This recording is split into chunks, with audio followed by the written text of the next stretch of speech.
Declined. The word flashed in aggressive red letters on the scratched plastic screen of the card terminal. It was a silent judgment, brighter than the fluorescent lights humming overhead, louder than the highway traffic roaring past the glass doors. Harper stared at the machine. She felt the blood drain from her face, pooling somewhere in her boots. She tried to laugh, a brittle, hollow sound that fooled absolutely no one. "I am so sorry," she stammered, pulling the card out and wiping the chip on her jeans, as if denim could magically generate a bank balance. It must be the chip. The reader is sensitive, right? Let me try again. The clerk behind the counter did not look impressed. He was a teenager with acne scars and a name tag that hung crookedly on his chest. He popped a bubble of gum and sighed, a long, exaggerated exhalation of boredom. "Lady, it says insufficient funds," he drawled, his voice flat. "Do you have another card, or cash? It is $4.50 for the coffee and the gas." Harper felt sweat prickling along her hairline. $4.50. She was 28 years old. She had been voted most likely to succeed by the graduating class of Northwood High. She lived in New York City. She worked in fashion. Well, she used to work in fashion until 3 days ago, when her boss decided that Harper's vision was too commercial and her employment was too expensive. Now she was standing in a grimy gas station on the edge of her wealthy hometown, unable to pay for 3 gallons of gas and a cup of coffee that tasted like burnt rubber. "Let me just check my purse," she whispered. She dug through her oversized leather tote. It was a designer bag, a relic from her first big paycheck, but inside it was a graveyard of receipts and empty gum wrappers. Her fingers scrambled past her lip gloss, past the disconnection, notice from the electric company she had shoved out of sight, searching for the emergency cash she usually kept in the side pocket. Her phone vibrated violently against the counter, making her jump. The screen lit up with a photo of a golden retriever and the name Mom. Harper closed her eyes. "Not now, please. Not now." The phone continued to vibrate, a relentless demand for attention. Harper knew exactly what her mother wanted. She wanted to know if Harper was close. She wanted to know if Harper was wearing the red dress or the black one. She wanted to know if Harper was bringing a date, because the neighbor's son, who was now a cardiologist, was definitely bringing his fiancée, and wouldn't it be nice if Harper had someone too? Harper ignored the call. She finally found a crumpled $5 bill at the bottom of her bag. It was soft with age and stained with something that looked like lipstick. It was the most beautiful thing she had ever seen. "Here," she said, smoothing the bill out on the counter with trembling fingers. "Keep the change." The clerk took the money without a word. Harper grabbed her coffee and turned to leave, her heart hammering a frantic rhythm against her ribs. She needed to get to the car. She needed to breathe. She needed to figure out how she was going to survive a 10-year high school reunion when she was technically homeless, unemployed, and had 50 cents to her name. She pushed open the glass door, stepping out into the humid evening air. The smell of gasoline and damp pavement hit her instantly. She took a sip of the coffee, grimacing as the bitter liquid scalded her tongue. "Excuse me." The voice came from behind her. It was deep, rough, and sounded like gravel crunching under tires. Harper spun around. Standing near the air pump was a man. He was tall, leaning against the brick wall of the station, as if holding it up was too much effort. He wore a gray hoodie that had seen better days. The cuffs were fraying, and there was a small hole near the shoulder. His jeans were faded, and his boots looked like they had walked across the entire country. He had a scruffy beard that hid half his face, and his dark hair was pulled back into a messy knot. He looked like a drifter. He looked like trouble. Harper tightened her grip on her purse. "Can I help you?" she asked, her voice sharp. She did not have money to give him. She barely had gas to get to the hotel. The man pointed a thumb toward the store. "You dropped this." He held out his hand. In his palm sat a tube of expensive lipstick. It was her favorite shade, ruby woo. It must have fallen out when she was digging for the cash. Oh, Harper exhaled, her shoulders dropping. "Thank you." She reached out to take it, her fingers brushing against his palm. His skin was rough, calloused but warm. He didn't let go immediately. He looked at her, his eyes dark and unreadable under the shadow of his hood. "Rough day?" he asked. "You have no idea," Harper muttered, dropping the lipstick back into her bag. "I might have an idea," he said. "I saw you in there. The card reader. It happens to the best of us." Harper felt the heat rise in her cheeks again. Great. The handsome hobo had witnessed her financial ruin. "I am fine," she said, quickly, lifting her chin. "Just a banking error. My account is frozen. For security reason. Because I travel so much. International transactions, you know." She was lying. He knew she was lying. She knew he knew she was lying. The man's lips twitched, almost threatening a smile. Right. International transactions. He pushed off the wall and walked past her toward the store entrance. "Well, Mr. International Traveler needs a slushy. Have a good night, miss." Harper watched him go. There was something strange about his walk. It was confident.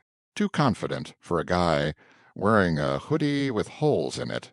She turned toward her car, a beat-up silver sedan, that had a dent in the rear bumper from a taxi in Manhattan. She unlocked the door and slid into the driver's seat. The interior smelled like old French fries and anxiety. She checked her reflection in the rear-view mirror. Her eyeliner was smudged. Her hair, which she had spent an hour curling, was starting to frizz in the humidity. "You can do this, Harper," she whispered to herself. "You are Harper Vance. You are a stylist. You live in New York. You are successful. You are not a failure." Her phone vibrated again. A text message from Madison. "Can't wait to see you tonight, Harper. I hope you didn't come alone. The tables are arranged for couples." Sad face emoji. Harper let out a scream of frustration that was trapped entirely inside her throat. Madison, the girl who had made Harper's life a living hell for 4 years. Madison, who had married a hedge fund manager and probably bathed in liquid gold. Harper dropped her head against the steering wheel. She couldn't go in there alone. She couldn't face the pity. She couldn't handle the questions about why she was still single, why she was driving a 10-year-old car, why she looked so tired. A sharp knock on her window made her jump. It was the guy in the hoodie. Harper rolled down the window 2 inches. "What? Shawang, waten pao." He looked embarrassed. This was a new expression. A moment ago he had been cool and collected. Now he looked like a kid who had been sent to the principal's office. "I have a situation," he said, rubbing the back of his neck. Harper raised an eyebrow. "A situation, a situation. I left my wallet," he said, "in my truck, which is—" He gestured vaguely toward the highway, about 10 miles back. "I ran out of gas. Walked here. Thought I had cash in my pocket. I don't." Harper stared at him. So, he said, looking at his boots, The guy in there already poured the slushy. Blue raspberry, my favorite. He is going to dump it if I don't pay. It is $2. He looked up at her, and for the first time Harper saw his eyes clearly. They were green, startlingly green, with flecks of gold, and they were pleading. "You want me to buy you a slushy?" Harper asked incredulously. "I will pay you back," he promised. "I really need that sugar rush. It has been a long walk." Harper looked at him. He was ridiculous. He was a grown man begging for a frozen sugar drink, but he had returned her lipstick, and he had not made fun of her declined card. Not really. She sighed. "Wait here." She grabbed her purse and marched back into the store. The clerk looked up, annoyed. Back again. "Blue raspberry slushy," Harper said, slapping 2 singles onto the counter. It was her last $2. Literally, she now had $0 and 0 cents. She walked back out and handed the icy blue cup to the man. "You are a life-saver," he said, taking a long sip. The straw made a gurgling sound as he inhaled the drink. Ah, brain freeze. Worth it. He lowered the cup and looked at her. "I am Liam, by the way. Harper. Nice to meet you, Harper. You look like you are dressed for a funeral. Or, a very depressing prom." "It is a reunion," Harper said, leaning against her car. "Northwood High. 10 years." "Ouch," Liam winced. "The Judgment Zone? Who are you trying to impress?" "Everyone," Harper admitted. "My ex-best friend. My ex-boyfriend. My mother. Mostly myself. And you are going alone." Harper crossed her arms. "Yes, or as. Unless you know a charming, successful, handsome billionaire who is free for the next 4 hours, and works for free." Liam took another sip of his slushy, studying her. "I am free," he said. Harper laughed. It was a short, sharp sound. "I said, charming and successful. No offense, Liam, but you are wearing a hoodie that might be a fire hazard, and I just bought you a $2 drink because you are broke." "I am not broke," Liam corrected. "I am. Liquid asset challenged at the moment. And I clean up nice." Harper looked him up and down. He was tall, broad shoulders. If she shaved a beard and put him in a suit. "No," she said, shaking her head. "It is a crazy idea." "Is it? Is it?" Liam asked. "You need a buffer.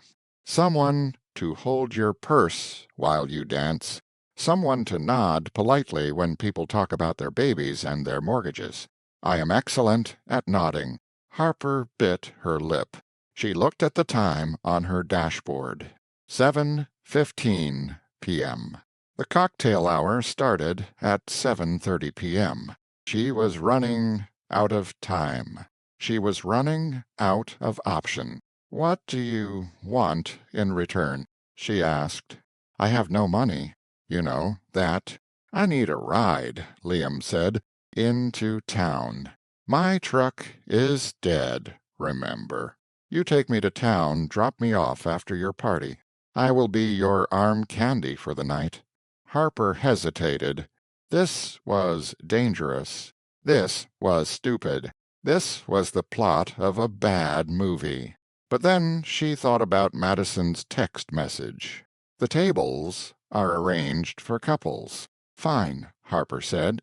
"Get in the car. But if you embarrass me, I am leaving you on the side of the road. Deal?" Liam smiled. The inside of Harper's car was small, and Liam seemed to fill every available inch of space. His knees knocked against the dashboard. He smelled like rain and pine trees, a stark contrast to the stale French fry scent of the vehicle. "So," Liam said, adjusting the seat belt, "what is my backstory? If I am going to be your date, I need details. Am I a doctor, an astronaut, a spy? Ah, you are none of those things," Harper said, merging onto the highway. "You need to be believable, but impressive. How about an architect?" Liam suggested. "People love architects. It sounds artistic, but stable." "No," Harper said, tapping her fingers on the steering wheel. "Architects draw things. Someone will ask you about flying buttresses, and you will panic. We need something vague, something that sounds rich but boring, so no one asks follow-up question. "Consultant," Liam said. Harper glanced at him. "Consultant? Yeah. Management consultant.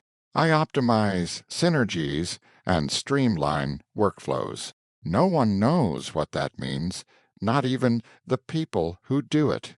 Harper smiled. "That is actually perfect. Okay. A case. You are Liam. You are a consultant. And we met. Where did we meet?" "Coffee shop," Liam said instantly. "I spilled my latte on your shoes. It was love at first stain." "No," Harper said. "2 o'clock. We met at a gallery opening in Chelsea. You were buying a painting. I was styling the artist." "Fancy," Liam whistled. "I like it. Do I own the painting?" "Yes. It is hanging in your loft in Tribeca." "I have a loft in Tribeca." Liam grinned. "I am doing well for myself." "Don't get used to it," Harper warned. "At midnight you turn back into a pumpkin. Or, in your case, a guy with a broken truck." They drove in silence for a few minutes. The city lights of Northwood began to twinkle in the distance. It was a wealthy suburb, the kind of place where the driveways were heated, and the dogs went to therapy. "Why does this matter so much?" Liam asked quietly. Harper sighed, keeping her eyes on the road. "Because," she said, "in high school I was the girl who had everything figured out. I was going to move to New York. I was going to run a fashion magazine. I was going to be someone. And uh, now I am 28. I just got fired from a job where I spent 3 years getting coffee for people who didn't know my name. I have 3 roommates. I eat cereal for dinner 5 nights a week. And I use gig life to pick up random styling shifts just to pay rent." Liam stiffened. "You use gig life?" "Yeah," Harper said, gripping the wheel tighter. "You know that app. God, I hate it." "Why?" Liam asked, his voice carefully neutral. "Because they take 30%, Harper spat. 30% of everything I make. I do the work. I stand on my feet for 10 hours pinning dresses and steaming suits. And some tech bro in Silicon Valley takes a third of my money just because he built a website. It is predatory." Liam shifted in his seat. He looked out the window. "Maybe the platform has overhead costs," he muttered. "Servers, engineers, marketing, Harper laughed. "Oh, please. The guy who owns it probably has a yacht for his yacht. Meanwhile, I am buying Sloshies with my last $2. Liam did not say anything.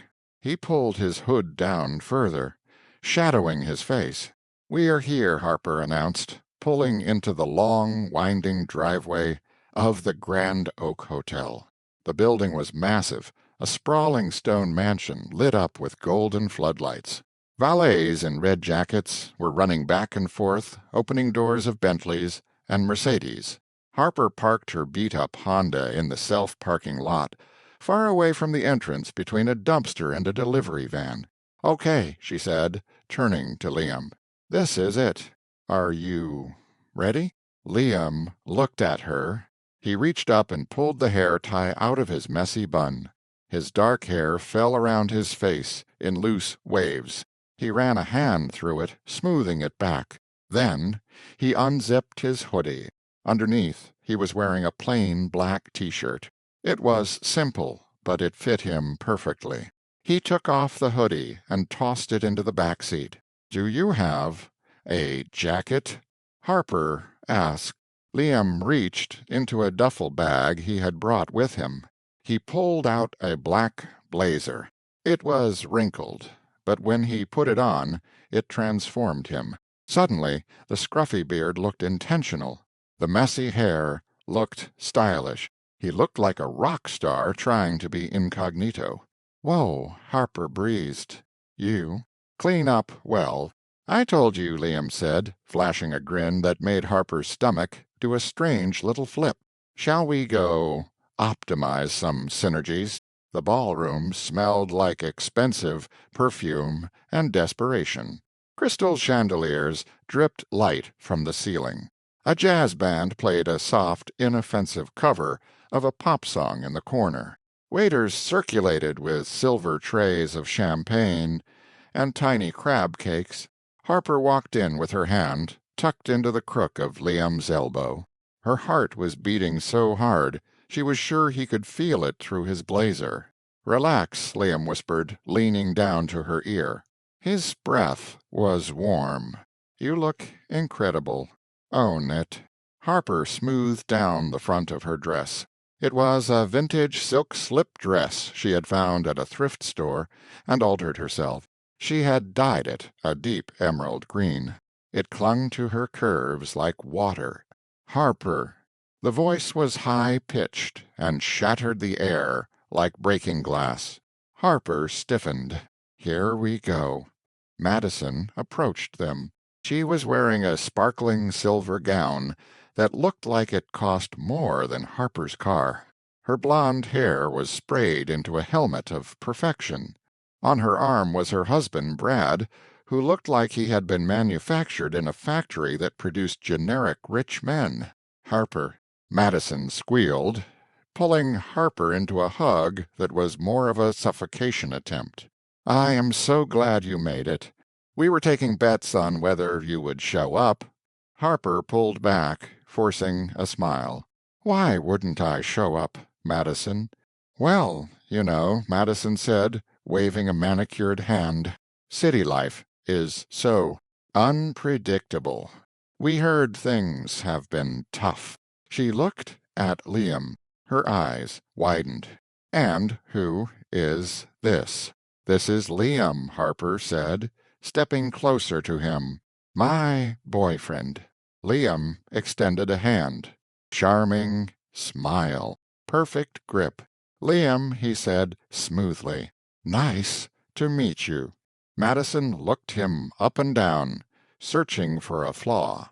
"What do you do, Liam?" "I am in consulting," Liam said easily. "Based in Tribeca." "Oh," Madison said, her smile faltering slightly. "Tribeca. That is trendy." "It is," Liam agreed. "We have a loft. Harper decorated it. She has an incredible eye." He looked at Harper with such adoration that she almost blushed. He was good. He was really good. Brad cleared his throat. "Consulting, huh? Who are your clients?" Liam didn't miss a beat.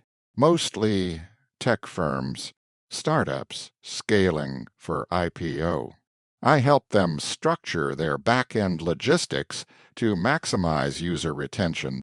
Brad nodded, looking bored but satisfied. "Sounds lucrative. It pays the bills." Liam shrugged.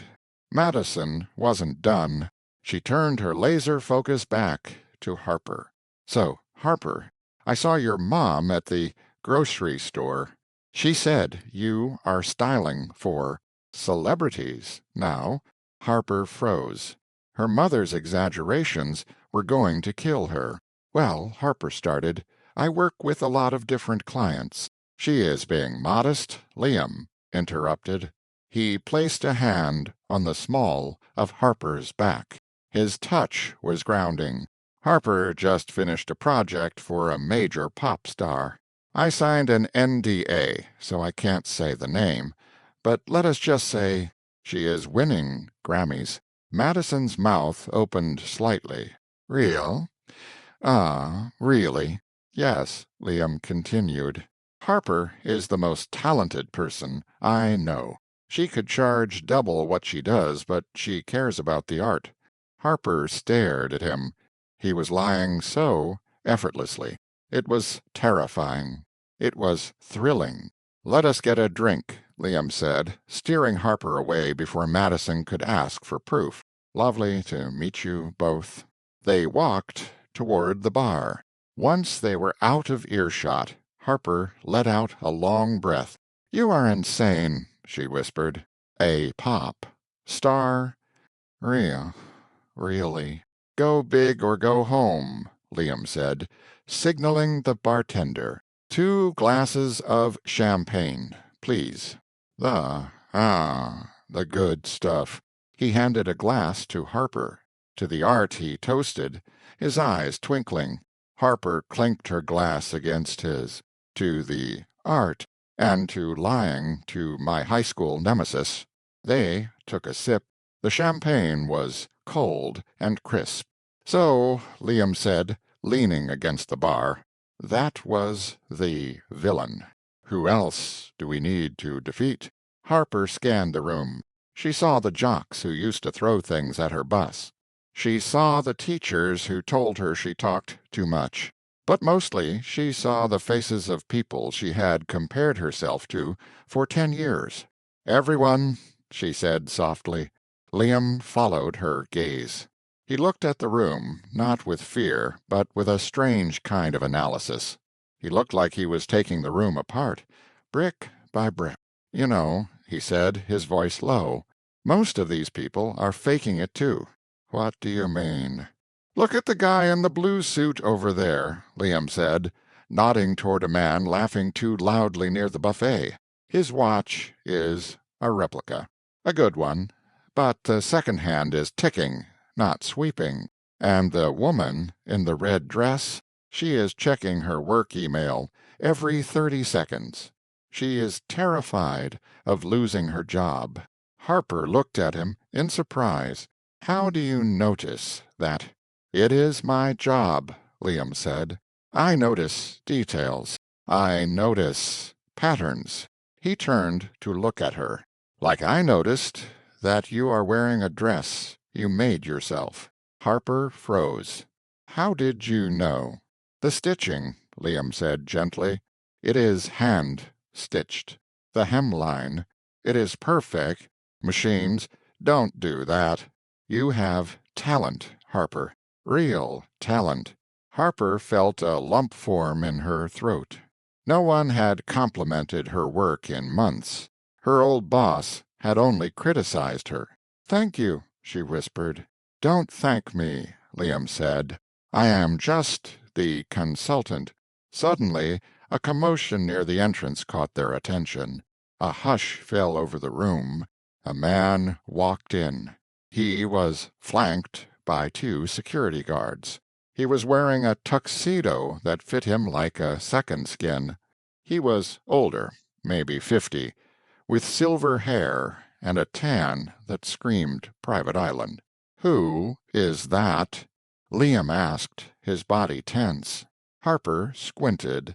"That is— oh, my God, that is Marcus Thorne." "Who?" "Marcus Thorne," Harper hissed. "The venture capitalist. He graduated from Northwood 30 years ago. He is a legend. He invests in tech companies."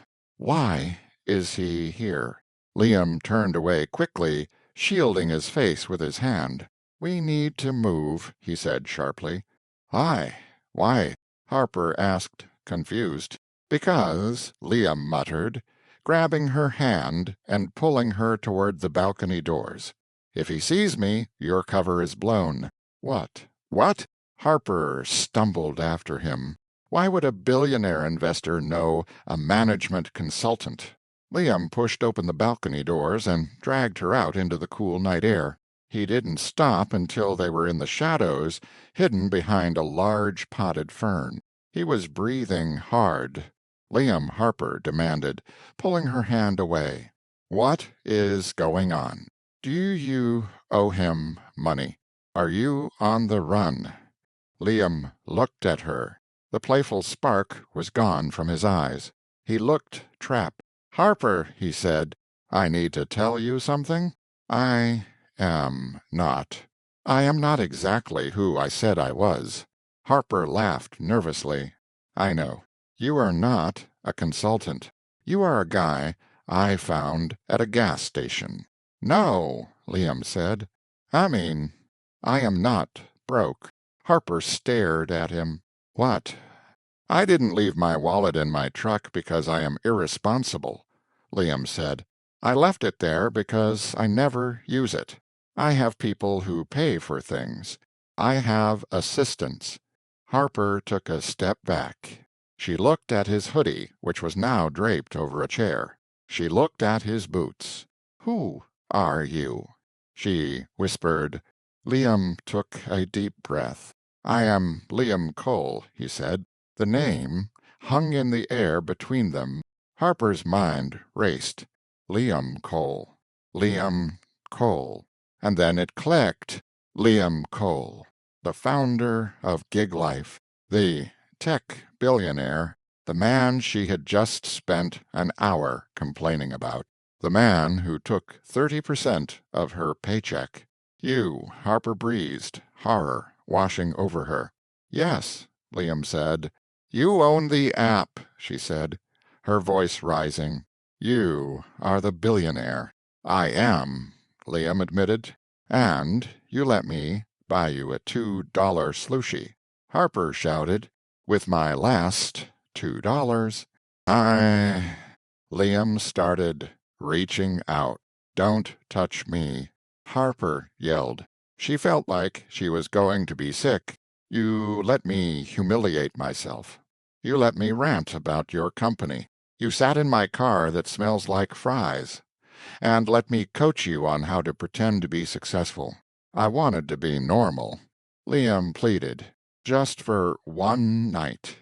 I wanted someone to talk to me without asking for an investment, without pitching me an idea." "So you used me?" Harper asked, tears stinging her eyes. "Just like your app uses me." "No," Liam said. Harper listened. "Excuse me, sir." A voice came from the balcony door. It was Jerry, the man in the expensive suit who had been looking for Liam earlier. He looked panicked. "Mr. Cole," Jerry said, breathless, "the board is calling. The merger with Thorne Capital. Marcus Thorne is inside. He saw your car in the lot. He knows you are here." Liam closed his eyes. "Not now, Jerry." "Sir, this is a $1 billion deal," Jerry insisted. Harper looked from Jerry to Liam. She looked at the man she had thought was a kind stranger, a friend. He was a stranger, but he wasn't kind. He was a shark. "Enjoy your merger," Harper said, her voice cold. She turned and walked back into the ballroom, leaving the billionaire alone on the balcony. Harper walked back into the ballroom, her heels striking the marble floor with the force of a hammer. She was shaking, not from cold, but from a rage so hot it felt like it could melt the sequins off Madison's dress. She had been played. For 3 hours she had felt seen. She had felt understood. She had felt like maybe, just maybe, the universe was giving her a break. But it was all a joke. Liam Cole, the billionaire architect of the gig economy, the man whose algorithm decided whether she ate dinner or starved. He had been sitting in her passenger seat, drinking a blue raspberry slushie, laughing at her struggle. She needed to leave. Now. She scanned a room for the exit, but the crowd had shifted. The lights dimmed. A spotlight cut through the darkness, illuminating the small stage at the front of the room. Principal Higgins, looking 20 years older and significantly more tired than Harper remembered, tapped the microphone. A sharp feedback noise pierced the air, making everyone wince. "Welcome back, class of 2014, he announced, his voice echoing off the high ceilings. "It is time for the awards." Harper groaned. She tried to push through the wall of people, but they were packed tight, shoulder to shoulder. She was trapped. "Oh, look who is back," a voice sneered. Madison appeared beside her, holding a fresh glass of champagne. She looked smug. She looked like a cat that had just eaten a very expensive canary. "Where is your boyfriend, Harper?" Madison asked, looking around with exaggerated concern. Did he have to go? Consult someone? Or did his shift end? Harper grit her teeth. "Leave it alone, Madison." "I just think it is funny," Madison continued, leaning in close. "You bring this mystery man, claim he is a big shot, and then he vanishes the second Marcus Thorne walks in. It is almost like he was afraid of being recognized, or maybe exposed." Harper felt her stomach drop. Madison didn't know the truth, but she smelled blood. "He had a work emergency," Harper said stiffly. "Right," Madison laughed. "A work emergency." Probably had to go return the rental tuxedo before the store closed. Harper turned to face her. "You know what, Madison? You won. You have the rich husband. You have the big house. You have the perfect life. So why do you care so much about making me miserable?" Madison's smile faltered for a second, then hardened. "Because, Harper, you always acted like you were better than this town, better than us. And now, look at you. You are alone. You are broke. And you are lying to everyone." "Ladies and gentlemen, Principal Higgins," boomed from the stage. "Our first award tonight, the Alumni Achievement Award." The room went silent. "This year the committee had a difficult choice," the principal continued, "but one student has truly changed the world. He is a pioneer in technology. He is a visionary. And he is a surprise guest tonight."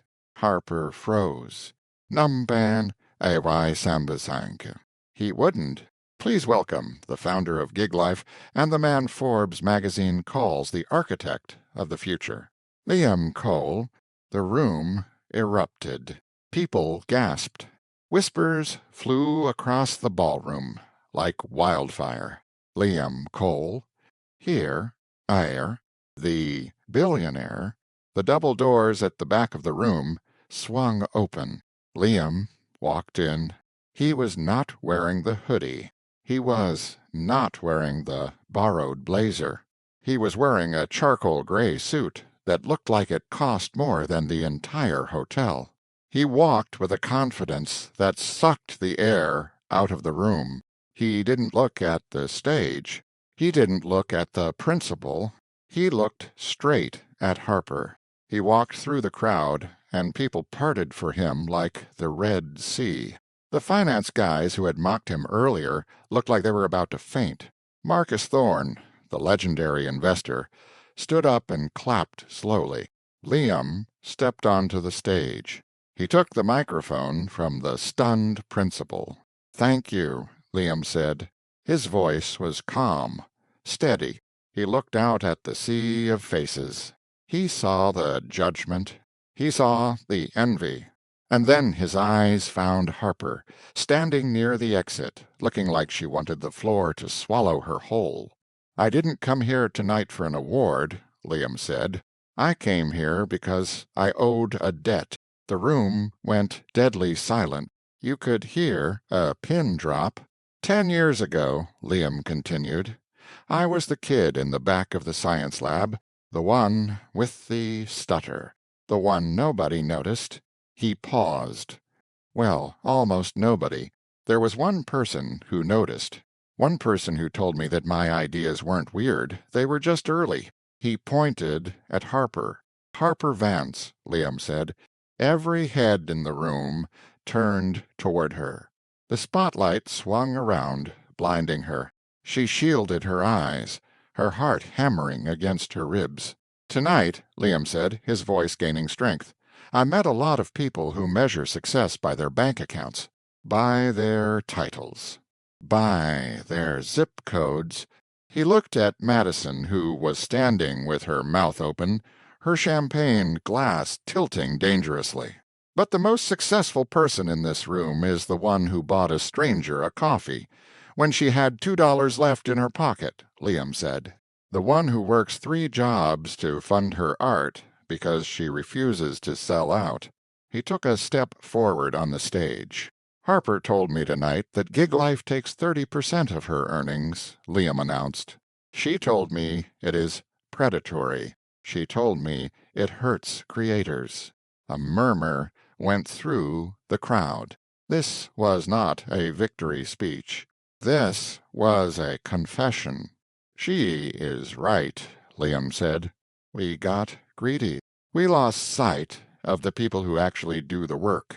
So, effective tomorrow morning, Gig Life is dropping its commission fee to 5% for all creative freelancers. The room gasped. And, Liam added, we are launching the Vance Creator Fund, a $10 million grant program for independent artists, named after the woman who reminded me what value actually looks like. He looked at Harper, his expression raw, open, pleading. Thank you, Harper, he whispered into the microphone, for the slushy and for the reality check. The room exploded into applause. People were cheering. Marcus Thorne was nodding approvingly. Madison looked like she was going to be sick. But Harper did not cheer. She stood there, the spotlight burning her skin. She felt the weight of $10 million hanging over her head. She felt the eyes of everyone who had ignored her for 10 years, suddenly looking at her with hungry adoration. She looked at Liam. He was smiling, waiting for her to run to him, waiting for the movie ending. Harper shook her head. She turned around and pushed the emergency exit bar. The alarm screamed, a sharp, rhythmic warning that cut through the applause. She walked out into the night, leaving the billionaire, the money, and the applause behind. Harper marched across the parking lot, her heels sinking into the soft asphalt. The humid air hit her face, cooling the tears that were starting to form in her eyes. Harper, wait! She heard his footsteps behind her. Fast. Ast. She reached her car and fumbled with her keys. Her hands were shaking so badly she dropped them. Harper. Liam caught up to her just as she bent down to pick them up. He was out of breath. His tie was crooked. Why did you run? He asked, grabbing her arm gently. Did you hear me? I changed the fee. I named the fund after you. Harper spun on him, pulling her arm away. Do you think you can buy me? She shouted. Liam recoiled. What? Numbers. I was trying to fix it. You didn't fix it, Liam. You just threw money at it. Harper yelled. Her voice cracked. You lied to me. You sat in this car and let me pour my heart out to you about how scared I was. You let me feel small, and then you go on stage and turn me into a charity case. I was trying to honor you, Liam argued. I was trying to show them who you really are. I don't need you to show them. Harper cried. I needed a friend, Liam, a real person, not a billionaire who thinks he can rewrite my life with a press release. She unlocked her car door. The beep of the lock sounded pathetic in the empty lot. I am not a transaction, she said, her voice dropping to a whisper. I am not a user on your app. I am a person. And you humiliated me. Harper, please, Liam said. He looked devastated. The confident CEO was gone. The boy from the gas station was back. I just wanted to impress you. You already impressed me, Harper said, tears finally spilling over. When you bought the coffee, when you defended my dress, that guy was impressive. This guy. She gestured to his expensive suit, to the hotel looming behind him. This guy is just another boss. She got into her car and slammed the door. The engine sputtered, then roared to life. She backed out, leaving Lamb standing alone under the harsh yellow light of the parking lot lamp. She drove for 3 hours straight. She didn't stop until she saw the skyline of New York City rising out of the mist, like a fortress of steel and glass. 1 week later, Harper was on her knees, pinning the hem of a wedding dress.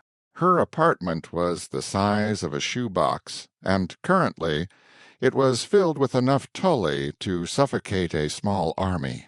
Hold still, please, she muttered around the pins in her mouth. The bride, a nervous woman named Sarah, shifted. Sorry, I am just. Is it true? Harper sighed. She took the pins out of her mouth. Is what true? That you are the Harper Vance, the one from the Gig Life speech. Harper closed her eyes. The video of Liam's speech had gone viral. It had 3 million views. People were calling her the Gig Life girl. Her inbox was full of requests, but she hadn't answered any of them. She hadn't answered Liam's calls either. He had called 14 times. He had sent flowers. He had sent chocolates. He had sent a handwritten letter that she hadn't opened. Yes, Harper said, that is me. Wow, Sarah breathed. He must really love you. $10 million. That is a lot of love. It is a lot of guilt, Harper corrected. Okay, you are done. The dress looks perfect. After Sarah left, Harper collapsed onto her sofa. It was lumpy and smelled like her roommate's cat. She looked at the pile of mail on her coffee table. Bills, flyers, and a thick brown envelope that had arrived that morning. It had no return address, just her name, written in messy block letters. She picked it up. It was heavy. She tore open the flap. Inside was a book, a hardcover book with a faded blue cover, Northwood High Yearbook, 2014. Harper frowned. Why would someone send her this? A yellow sticky note marked a page near the back. She opened it. It was the page for the 10th grade science fair. There was a photo in the corner, a blurry black and white shot of a scrawny kid with messy hair and glasses. He was standing next to a volcano made of papier, mache, that had clearly collapsed. He looked miserable. He looked like he wanted to disappear. And standing next to him, half out of the frame, was a girl. She was wearing a bright pink sweater. She was handing him a blue ribbon. Harper stared at the photo. She remembered that day. The kid's volcano had melted because someone poured soda into it as a prank. He had been crying. She had won first place for her solar system model. She had given him her ribbon because she thought his volcano looked cool, even if it was a disaster. She looked closer at the caption under the photo. Liam Cole and Harper Vance. honorable mention. She hadn't known his name back then. He was just the invisible kid. A piece of stationery fell out of the book. Harper picked it up. The handwriting was the same as the envelope. Dear Harper, I didn't lie about everything. I did have a crush on you, but not because you were the popular stylist. I fell for the girl who gave up her first-place ribbon to the kid who failed. I built Gig Life because I wanted to give people a chance to succeed on their own terms. But somewhere along the way, I became the guy who cares about margins, not people. You reminded me who I wanted to be. I am outside. I have a slushie. It is melting. Liam.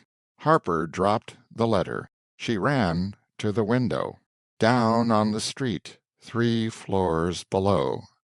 A figure was sitting on the stoop. He was wearing the gray hoodie. He was holding 2 blue cups. Harper didn't think. She didn't check her hair. She didn't put on shoes. She ran out of the apartment, down the 3 flights of stairs, and burst out the front door. Liam stood up as she appeared. He looked nervous. He looked tired. "Hi," he said. Harper looked at him. She looked at the hoodie. She looked at the slushies. "You kept the yearbook?" she asked. Liam nodded. "It was the only proof I had that someone once saw me." Harper took a step closer. The anger was gone. It had drained away the moment she saw that photo. He wasn't trying to buy her. He was trying to thank her. "You owe me for the gas," she said. Her voice was thick with emotion. "I know," Liam said. "I calculated the interest. It is substantial." "How substantial?" Liam took a step closer. He handed her one of the slushies. "About a lifetime of coffees," he suggested, "and maybe dinner. A real dinner. No networking. No investors. Just us." Harper took the cup. The cold condensation dripped onto her hand. "I am expensive," she warned. "I have high standards now. I am the face of a $10 million fund."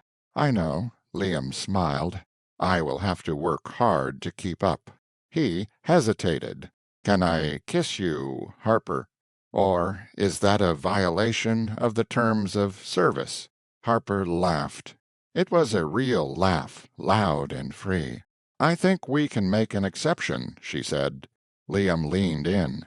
He smelled like rain and pine trees and blue raspberry sugar. When he kissed her, it didn't feel like a movie. It didn't feel like a fairy tale. It felt real. It felt like a second draft that was better than the first. Harper wrapped her arms around his neck, pulling him closer. The slushie tilted in her hand, spilling a little blue liquid onto the sidewalk, but neither of them noticed. Across the street, a taxi honked. The city noise roared around them. But for the first time in 10 years, Harper Vance didn't feel like she was fighting to be seen. She was right where she belonged. Here is part 3 of the immersive narration script for The Reunion Revenue. We are extending the narrative to explore the consequences of dating a billionaire, the corporate backlash against Liam's decision, and Harper's struggle to maintain her identity in the spotlight. Narrator: The morning sun hit Harper's face like a physical blow.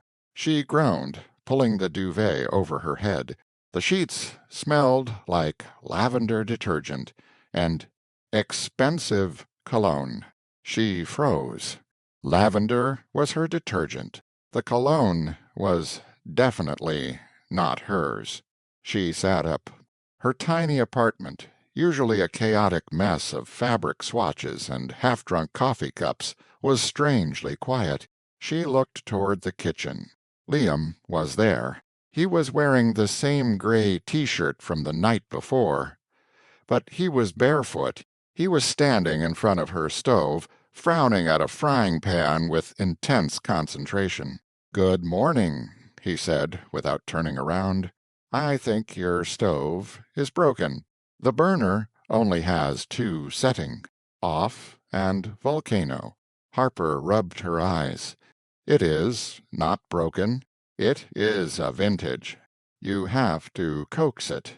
She slid out of bed and walked into the kitchen. The floor was cold against her feet. Liam turned. He held up a spatula. "I made eggs. Or I tried to.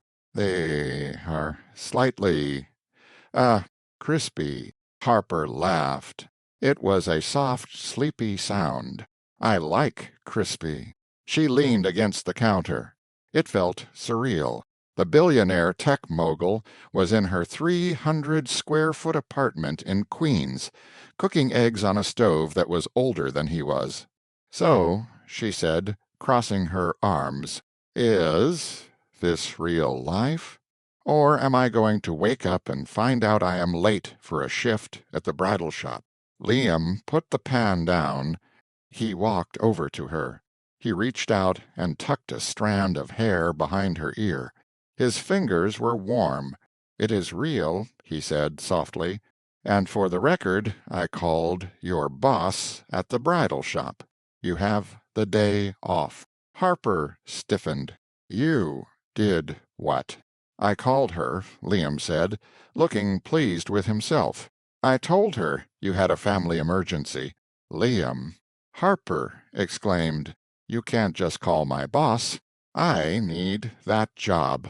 The Vance Fund hasn't started yet, and I have rent due on the 1st." Liam's smile faded. "Harper, I can pay your rent. I can buy this building." "No," Harper said firmly. She stepped back. "We talked about this." "No, charity." "No, saving me. If we are doing this, we are equals." Liam sighed. He ran a hand through his messy hair. "Okay. Equals, but equals who are currently under siege." "What do you mean?" Liam pointed to the window. "Don't look directly at it." Harper frowned. She walked to the window and peeked through the blinds. Down on the street a crowd had gathered. There were vans with satellite dishes. There were people with cameras. There were reporters holding microphones. "Oh, my God," Harper whispered. "The Gig Life announcement," Liam explained. "It went viral. The press is calling you the Cinderella of the gig economy. They want to know who the mystery girl is who made Liam Cole drop his commission fees." Harper felt the blood drain from her face. She stepped away from the window. "I am not a Cinderella," she said, her voice shaking. "I am a stylist. I have a career." "I know," Liam said gently. "But to them you are the story, and stories sell." His phone vibrated on the counter. It was a sharp, persistent rhythm. He glanced at the screen. "It is the board," he muttered. "They are panicking." The stock dropped 4% this morning. Investors are not happy about the revenue cut. Harper looked at him. She saw the tension in his shoulders. She saw the fatigue in his eyes. He had blown up his own company for her. "Go," she said. "What?" "Go to the office," Harper said. "Fix it. You are the CEO. Go be the CEO." "I can't leave you here with them outside," Liam argued. "I will be fine," Harper said, forcing a smile she didn't feel. "I have a backfire escape. I can sneak out. I have done it before when my landlord came looking for the late fee." Liam hesitated. He looked at the door, then back at her. "I will call you," he promised. "Tonight. Dinner. My place. It is more secure." "K." Harper nodded. He kissed her forehead, a quick, distracted press of lips, and then he was gone. Harper stood in the silence of her apartment. She looked at the crispy eggs in the pan. She looked at the crowd of reporters outside. She realized then that the hard part wasn't falling for the billionaire. The hard part was surviving his world. The conference room at Gig Life headquarters was made entirely of glass. It was designed to look transparent, open, and democratic. Right now, it felt like a cage. Liam sat at the head of the long mahogany table. Around him sat the board of directors, 12 men and women in suits that cost more than most people made in a year. At the other end of the table sat Marcus Thorne. The legendary investor was not smiling. He was tapping a gold pen against the table. The sound was rhythmic and irritating. "Explain it to me again, Liam," Marcus said. His voice was smooth, like velvet wrapped around a knife. "You went to a high school reunion. You got emotional. And you decided to slash our revenue by 25%, without consulting the board." "It wasn't emotional, Marcus," Liam said, keeping his voice steady. "It was strategic. Our user churn rate was up. Creators were leaving for other platforms. We were losing the talent that makes the app work. So you gave away $10 million. Marcus asked, raising an eyebrow, "To a fund named after a girlfriend." "She is not just a girlfriend," Liam snapped. "She represents our core demographic. She is the user we were failing." Marcus leaned back. He looked around the table. The other board members shifted uncomfortably. "Liam," Marcus said softly, "we appreciate your vision. You built this company from a dorm room. It is impressive. But you are publicly traded now. You have a fiduciary duty to your shareholders. You cannot make billion-dollar decisions based on a romantic gesture." "I am saving the company," Liam insisted. "If we don't treat our workers better, we won't have a company in 5 years." Marcus stopped tapping the pen. "The stock is down," he said. "The press is calling you unstable. They are saying you are love-struck and reckless." He stood up. He walked over to the window, looking out at the Boston skyline. "We are going to hold a vote," Marcus said, "next Friday.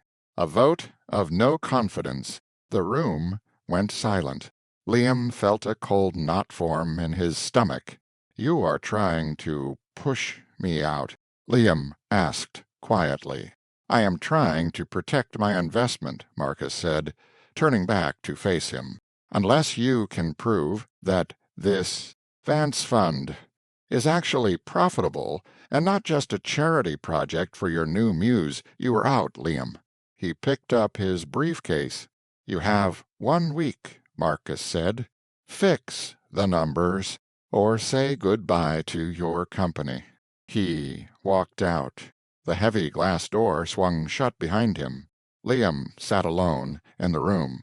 He looked at his reflection in the polished table. He looked tired. He looked scared. He picked up his phone. He wanted to call Harper. He wanted to hear her voice, but what could he say? "Hey, I might lose everything because I tried to impress you." He put the phone down. He had to fix this alone.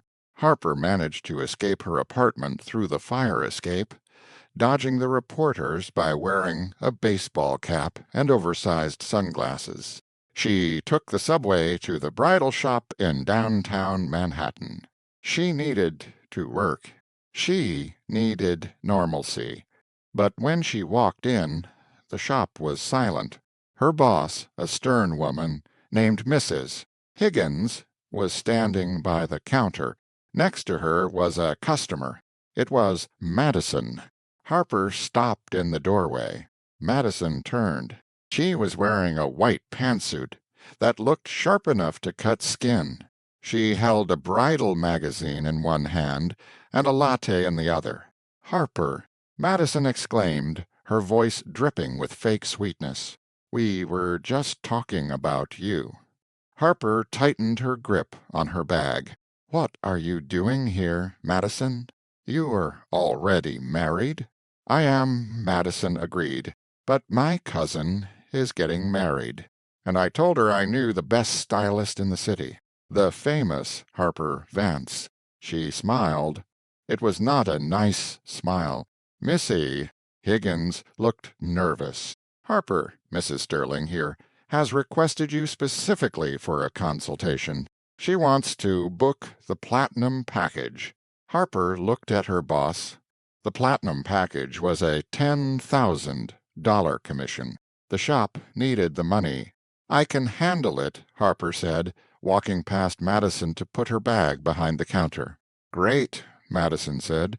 She sat down on the velvet sofa, crossing her legs. "So, Harper, tell me, how is the billionaire?" "He is fine," Harper said, pulling a rack of dresses. He is, hey?" Madison asked.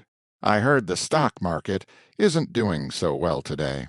"My husband Brad," said Giglife, "lost $400 million in market cap this morning."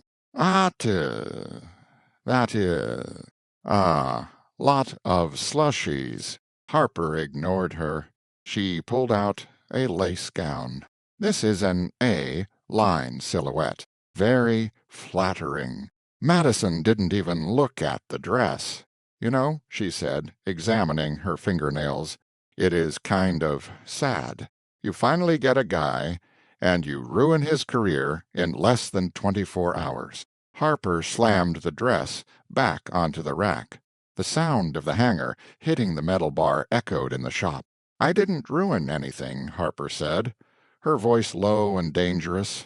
"Didn't you?" Madison asked. She stood up. She walked over to Harper, invading her personal space. "Liam Cole was a shark," Madison whispered. "He was untouchable. Then he met you. And now he is a joke.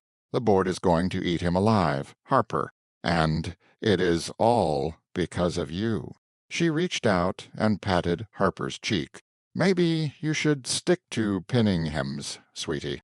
Leave the business to the adults."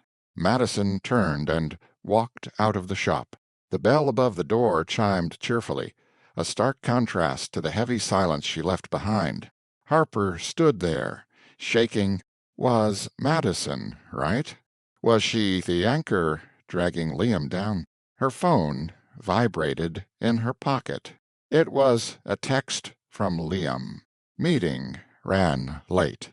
Can't do dinner. Sorry. I will call you tomorrow."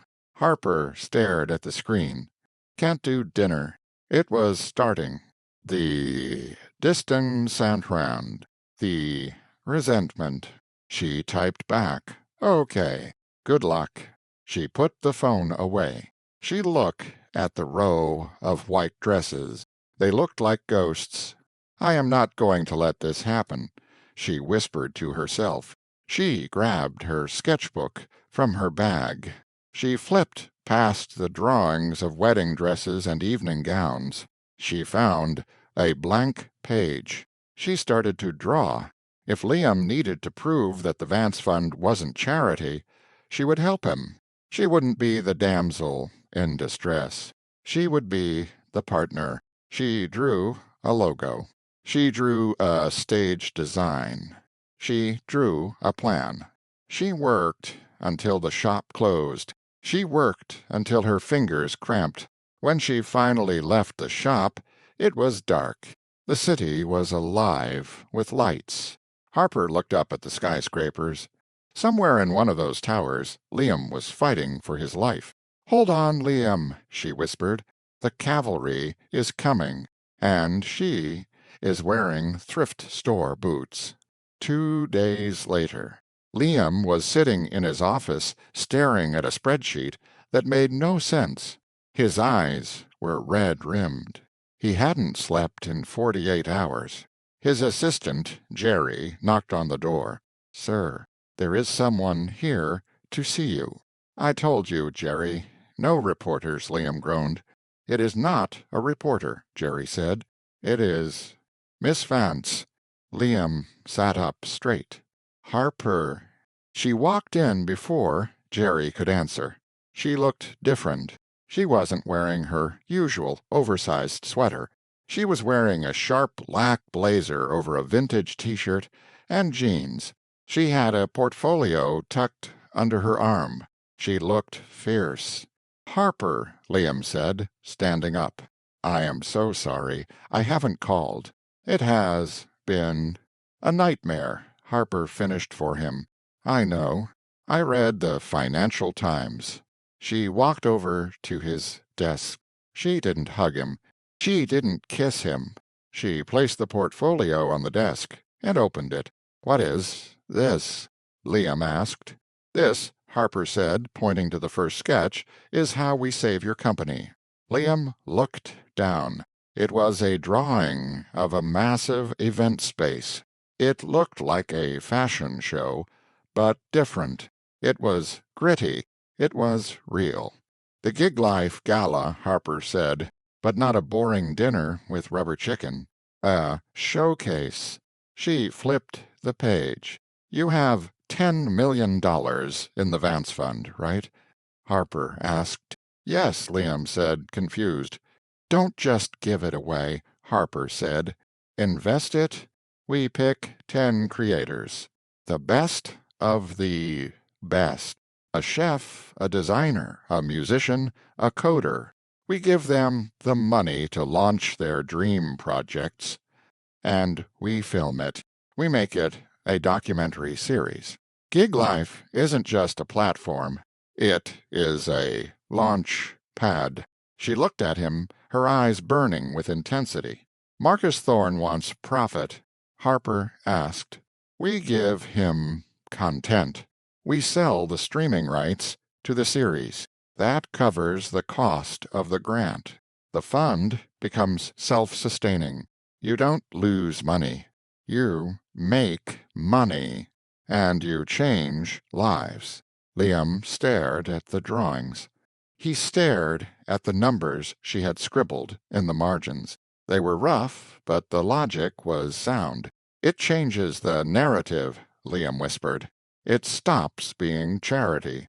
It becomes an incubator. Exactly, Harper said. And the best part, we launch it this Friday at the vote. This Friday. Liam asked. That is in 3 days. I know, Harper smiled. It was a terrifying, confident smile. But I know a guy who owns a task app. I bet we can hire a lot of help. Liam looked at her, really looked at her. He saw the fatigue under her eyes, but he also saw the brilliance. He saw the girl who had won the science fair. He walked around the desk. He grabbed her face in his hands and kissed her. Hard. You are a genius, he murmured against her lips. I know, Harper said, breathless. Now, call Jerry. We have work to do. Friday night. The warehouse in Brooklyn had been transformed. It was raw, industrial, and cool. Harper was backstage, wearing headset. She was barking orders at a team of lighting technicians. Cue the lights in 3, 2, 1. The runway lit up, but it wasn't a normal runway. It was a display of talent. First, a chef from the Bronx came out, cooking live on a portable station, the smell of spices filling the air. Then, a cellist from Queens played a haunting melody that silenced the crowd. Then, a coder from Harlem showed off a new app interface on a giant screen. The audience was mesmerized. In the front row, the board of directors sat in stunned silence. Even Marcus Thorne was watching, his arms uncrossed for the first time all week. Liam stood on the side of the stage, watching Harper work. She was in her element. She was directing the chaos like a conductor. He walked up to the microphone as the final act finished. Ladies and gentlemen, he said, What you saw tonight is the future of gig life. These aren't just gig workers. They are the next generation of entrepreneurs. And the Vance Fund is going to make sure they succeed. He looked at Marcus Thorne.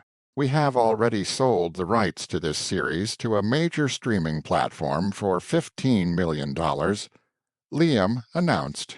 The fund is profitable as of tonight. The crowd erupted. The board members stood up and clapped. Marcus Thorne stayed seated for a moment, looking at Liam. Then, slowly, a smile spread across his face. He nodded. Liam let out a breath he had been holding for a week. He walked off the stage and found Harper in the wings. She was holding a clipboard, checking off a list. "We did it," Liam said, grabbing her hand. Harper looked up. Her mascara was smudged. Her hair was a mess. She looked beautiful. "We did it," she agreed. Liam pulled a small velvet box out of his pocket. Harper's eyes widened. "Liam. Number. We have been dating for 2 weeks." Liam laughed. He opened the box. Inside was not a ring. It was a small silver pin. It was shaped like a rocket ship. "It is a company pin," Liam said, "for the new vice president of creator relations." Harper stared at the pin. "You are hiring me." "I am hiring you," Liam said, "with salary, and benefits, and stock options." Harper took the pin. She held it in her hand. It felt heavy. It felt real. "I accept," she said, "but I have one condition." "Anything," Liam said. "I still get to use my employee discount for slushies." Liam grinned. He leaned in and kissed her. "Deal."